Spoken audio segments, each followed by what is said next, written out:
मैं प्रिंस कुमार सिंह, प्रदेश अध्यक्ष कार्यकारिणी युवा प्रकोष्ठ, राष्ट्रवादी जनलोक पार्टी सत्य। मैं कई दिनों से पवन सिंह की शादी को लेकर मैं देख रहा था, कोर्ट कचहरी मुकदमा और इसमें थाना पुलिस भी हो चुका।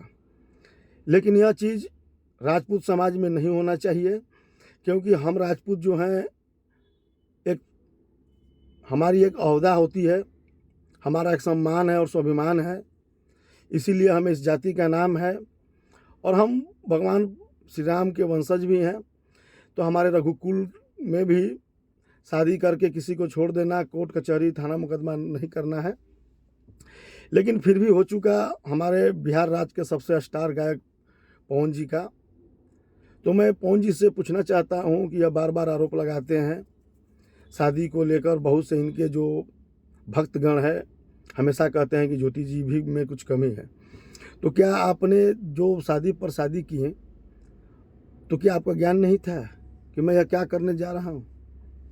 सिंदूर का कीमत आप नहीं जानते हैं? जिस सिंदूर की आप बात करते हैं, जिस आप हर लड़कियों को सिंदूर लगाते हैं, क्या आप उसी सिंदूर के माध्यम से आपके पिताजी ने आपको माँ को दिया, तब जाकर आपने इस धरती पर जन्म लिया? उस सिंदूर का कीमत का आप लाज नहीं बचा रहे हैं। आप प्रतिदिन प्रतिवर्ष किसी न किसी लड़की को अपने हाथों से सिंदूर लगा दे रहे हैं और अंत में उसका हश्र या तो मौत या तो तलाक। ऐसा नहीं होता है। मैंने ज्योति बहन की कुछ बातें सुनी। वो बोली कि हमारा शादी 10 दिन के ही अंदर हो चुका, हमें शादी का सालगिरह भी नहीं पता है कि किस तारीख को हुआ था, इतना जल्दबाजी हुआ। लेकिन उन्होंने शादी करने के बाद 1 महीना तक नहीं आए और बहाना करते रह गए। ये तो बहानाबाजी का प्रक्रिया मैंने भी आपको देखा है। लेकिन मैं गायकी स्तर का प्रशंसक नहीं हूँ, इसलिए मैं कभी इस लाइन में उतना देख नहीं पाता हूँ। लेकिन आप मोहनिया लोकसभा चुनाव में आए थे, आप हेलीकॉप्टर से उतरते हॉस्पिटल आप होटल में चले गए, या तो बीमार हो गए तो आपकी पुरानी परंपरा है। तो आपने शादी कर कर 1 महीना चले गए आप दूर। ऐसा क्यों?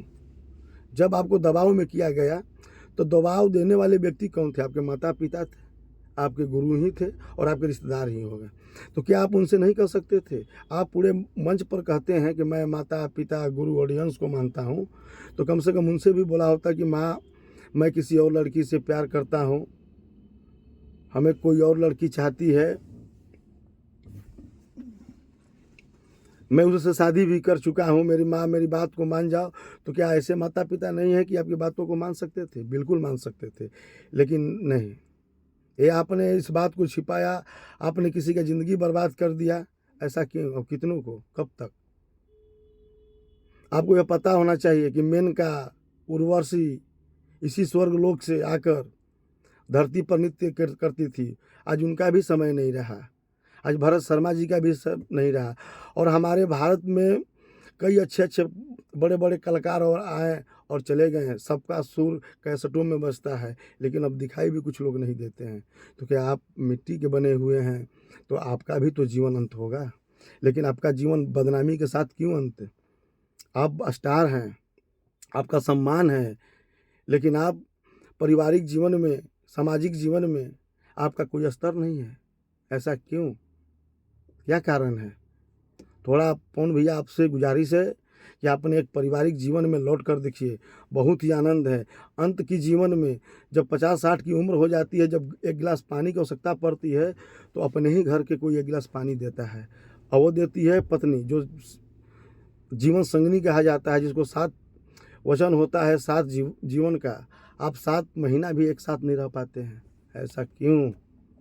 अगर आप राजपूत हैं, क्षत्रिय हैं, राजपूताना शान को मानते हैं और अपने पूर्वजों का इज्जत करते हैं, स्वाभिमान करते हैं, तो आपको ज्योति बहन को रखना ही होगा।